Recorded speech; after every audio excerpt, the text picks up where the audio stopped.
If you think about the standard playbook for sales, especially in something like network marketing, the strategy is usually, well, it's kind of desperate. Oh, totally. It's the can you fog a mirror test. Exactly. Can you fog a mirror? Great, you're on the team. You cast this huge net. You bother all your friends and family. It's purely a numbers game. The whole throw mud against the wall and see what sticks approach, it's just exhausting, and frankly, it almost never works the way people hope. Right. But today, we're looking at a source that argues for the complete opposite. We are doing a deep dive into this transcript from January 31st, 2000. It's an interview with a guy named Frank Kiefer. And Kiefer's idea is pretty radical. It is. Yeah. He says the key to building a massive organization isn't about recruiting everyone. It's about disqualifying almost everyone. The strategies of exclusion, which is so counterintuitive. And to really get why it works, you have to understand the man himself. This is not your typical sales guru. He was a former Marine Corps officer, an Army Ranger, a martial arts black belt. He personally trained 2,000 people to jump out of airplanes. So when he looks at building a team, he's not thinking about, a social club. Not at all.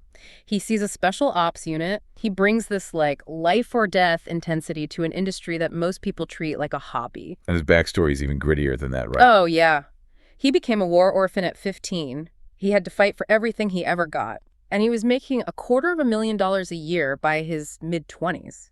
And this is back in the 1970s. Oh. So when he talks about discipline, it's not just some theory he read in a book. That context is everything. It explains why he has absolutely zero tolerance for excuses. Nah. So let's get into his philosophy. He kicks it off with this analogy that sounds almost silly at first, the deluxe pizza. Right, the pizza. It sounds simple, but it's actually a really sharp take on human nature.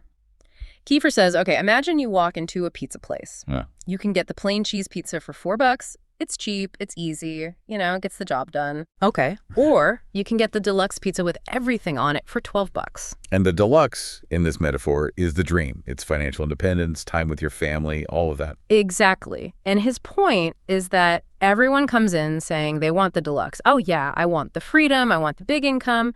But then they look at the price tag. The actual work. The discipline, the rejection, the training, the late nights.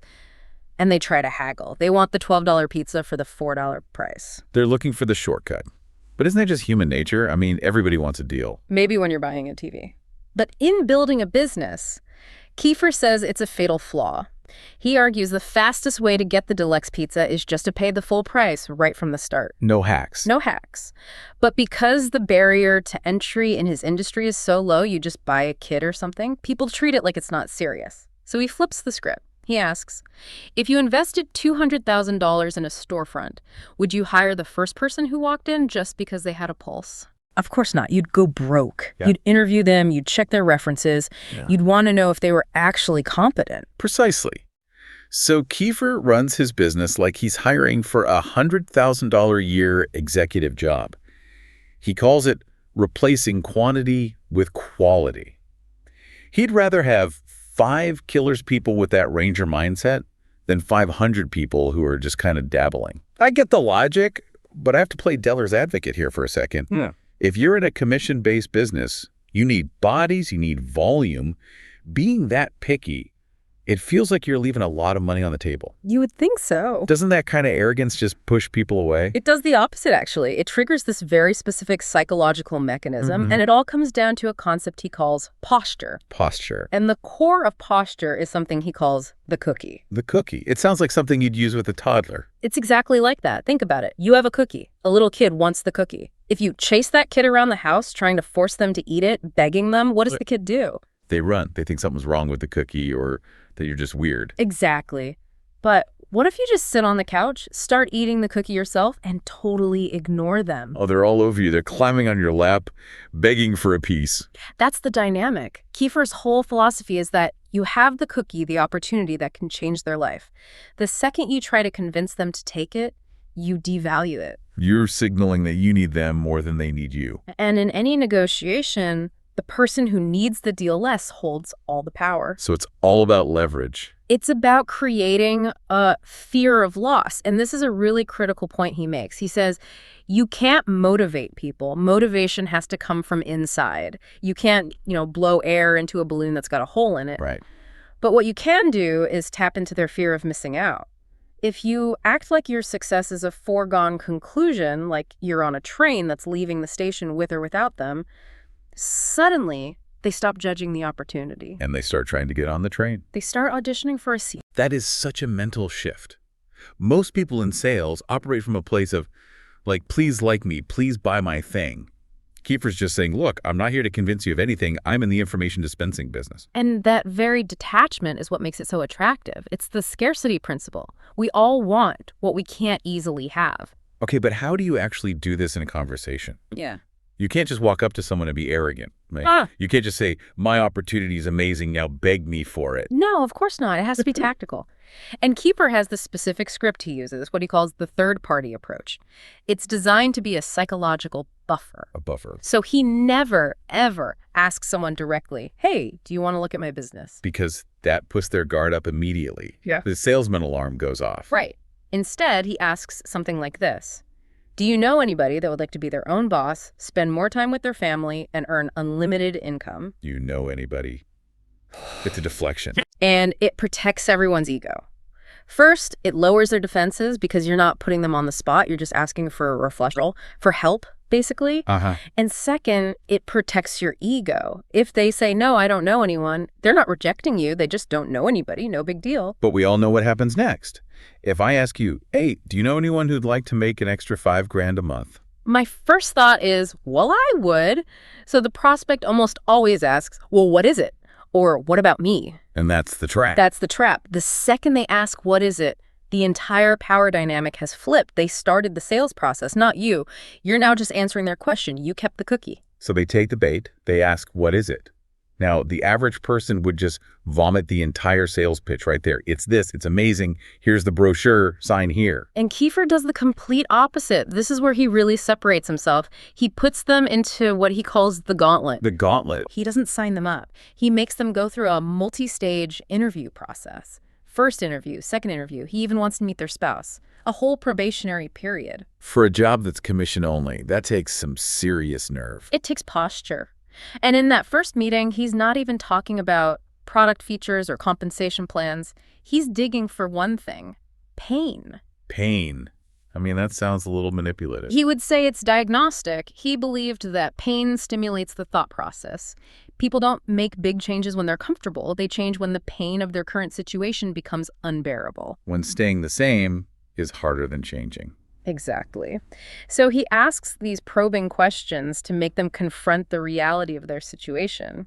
He calls it the hamster on the treadmill. He wants them to basically admit to themselves that they're stuck. He'll ask things like, how long have you been at your job? How much money have you actually saved? If you got fired tomorrow, how many months could you survive? He's looking for what he calls a tiny spark in their eye that says, it doesn't have to be this way. And if that spark isn't there, if the person is just content, meeting's over. Next, he tells the story about a friend of his, a guy named Rick, who asked about the business. Kiefer literally told him, don't move, stay right where you are. Wow, to a friend. Yep. Because he knew Rick didn't have that fire, that ambition. He told him, look, I'd have to sell you on this today, and then tomorrow I'd have to sell you all over again after your coworkers tell you you're crazy. Kiefer's view was, without ambition, nothing else matters. It is just savage. Stay right where you are.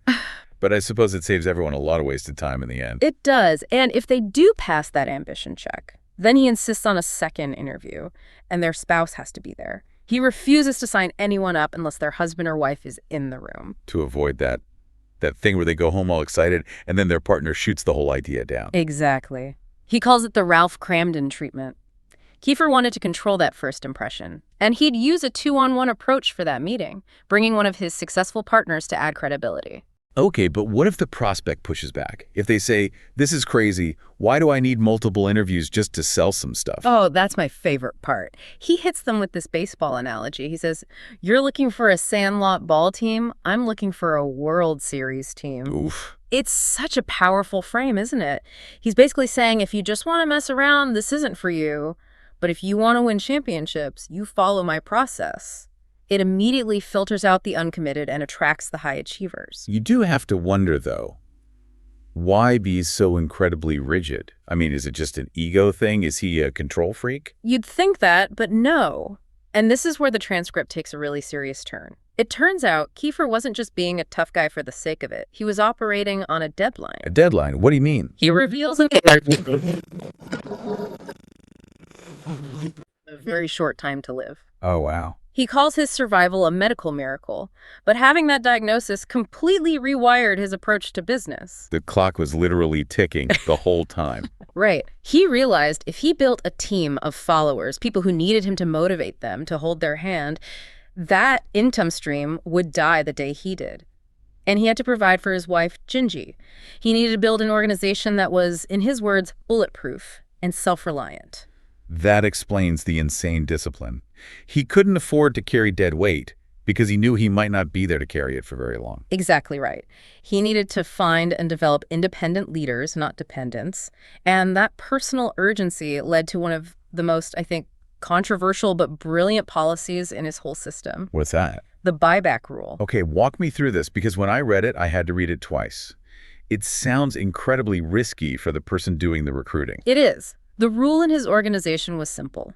If a new distributor that you sponsor drops out or fails, you, the sponsor, are personally responsible for buying back all of their leftover product. Wait, hold on. So if I recruit you and you spend $500 on inventory and then 2 months later you quit, I have to cut a check for $500. Out of your own pocket, yes. That changes the entire incentive structure of the business. It forces ethics through economics.